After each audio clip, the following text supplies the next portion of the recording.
Hey everyone, John here, and I just want to share with you the audio of a recent video I posted on my YouTube channel the other day. It's around the Crist pole spear. It's an awesome pole spear. I took it out to Catalina, caught a sheephead. If you want to see the crazy visuals and what it's like to spearfish in Catalina, definitely hop onto my YouTube channel. Just go to the search bar, type in cast and spear, and my channel will pop up. If you want to see more videos going forward, I'm going to be doing a whole bunch more. Definitely subscribe. But if not, just sit back, enjoy this episode, let me know what you think, and I'll see you in the next one.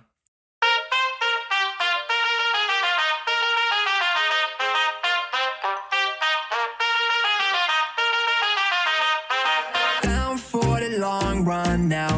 Red Corvette and my drop top down. Calling up my digits in my motor. Hey, John here from Cast and Spear, and today I want to share what Dustin and Troy sent over from Crist. It's their Neptune 8-foot pole spear. Dustin calls it the Mack truck of pole spears. This thing will hit a fish like a freight train. Definitely meant for the blue water. This band alone, you're required to go to the gym just to be able to pull it back. And if you're going for yellowtail, this is the pole spear for you. I wanted to share with you some footage I got when I was in Catalina. We didn't see any yellowtail that time. I did get to shoot a sheephead, which you saw at the beginning of the video. But if you're interested in learning more about this pole spear, how to put it together, stay tuned. Let's get this going. Corvette and my drop top down. Calling up my digits in my Motorola. Alright, so let's first put together the slip tip system they call the Apollo. When you open up the bag, you're going to notice that there are a couple of O-rings in case you lose one underwater. But when you pull it out of the package, you're going to unravel this cable. And this cable is going to slip on the shaft. Do not slip the loop over the top at the beginning. That's the wrong way to do it, so don't do it this way. Push it through the side, which is a welded member on this steel shaft, and then put the loop over the top. This will keep it in place, so once you put it over the top, pull it tight, and this is not going to go anywhere. As you know, a slip tip system is going to go into the fish and then come off, and it's probably not going to get away as easy as a flopper. Pull off the cap. I have wet hands here, so as you see, I use my glove. It's a very nice sharp tip. Here you can see I'm putting the O-ring over the top. I put this on prematurely just because I just wanted to show it, but the O-ring's actually going to be pushing that cable tight against this member of the pole spear. So let's attach that here. There's quite a few threads, so you're going to be twisting it quite a bit. I wouldn't recommend twisting it at the top. Twist it like I'm doing with my left hand here, and after a whole bunch of twists, keep it tight. Don't over tighten it just because you don't want to strip anything, but here's the O-ring keeping that cable tight. Once you put on the back member right here, you're pretty much good to go. As you can tell, both pieces are pretty heavy duty and they're a little bit heavy to hold. And there's a lot of threads on this, that's why I'm speeding it up. But once you get this thing together, you're pretty much done. Alright, so if you also ordered the G-string assembly, it's going to be pretty simple to put it together. Just open up the package, it's going to have a string and a hook. Be careful if it's windy, you might blow it into the water. I was lucky it didn't go too far, I would have to jump in.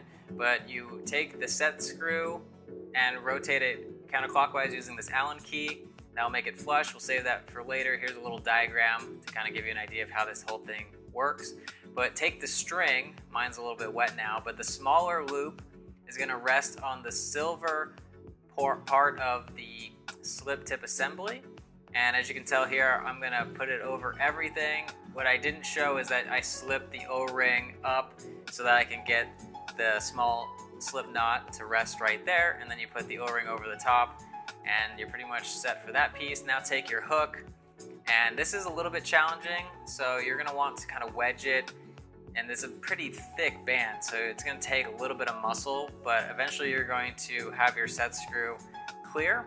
So you take back that Allen key and twist it clockwise and set it there. It'll keep it in its position pretty much forever.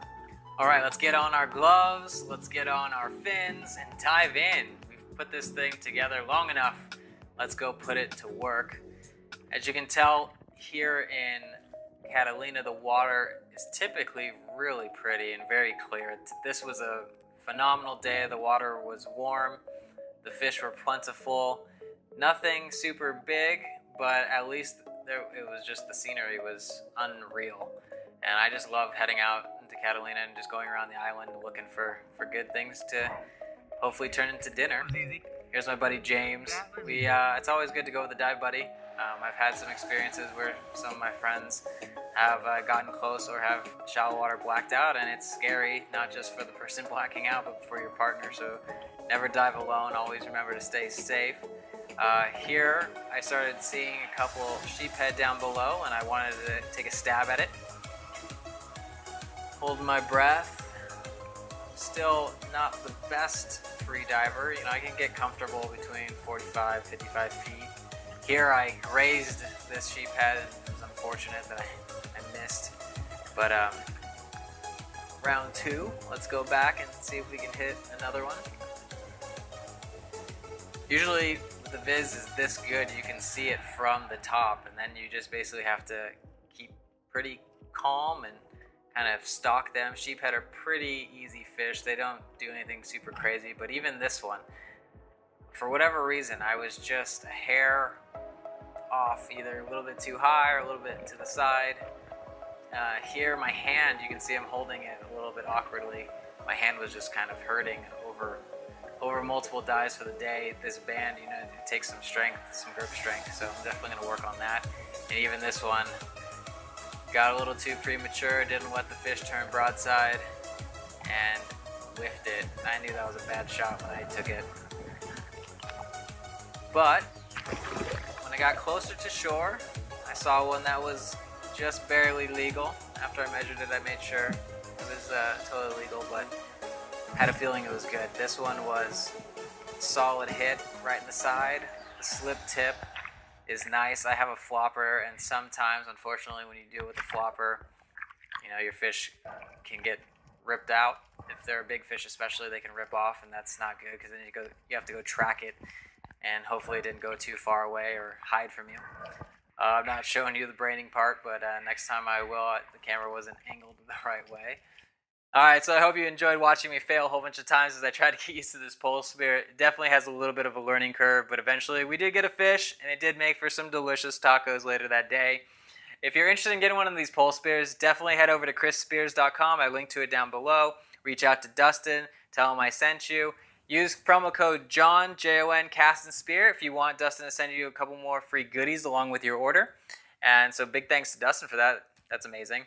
And if you live in the SoCal area, heck, if you live anywhere and you go spearfishing and you want an extra dive buddy, leave a comment down below. Let me know. Hopefully we get some more footage this season. We can put it on this channel, so subscribe so you never miss one of those episodes. And until next time, stay safe out there, and I will see you in the water. Yeah, out in fast, going hard in the pit, yeah. I still ball on the pitch, yeah. Something wrong with the picture. Something is wrong with the way, and I don't know why. Why you need to lie? Something is wrong with the way, and I don't know why. How do you get by?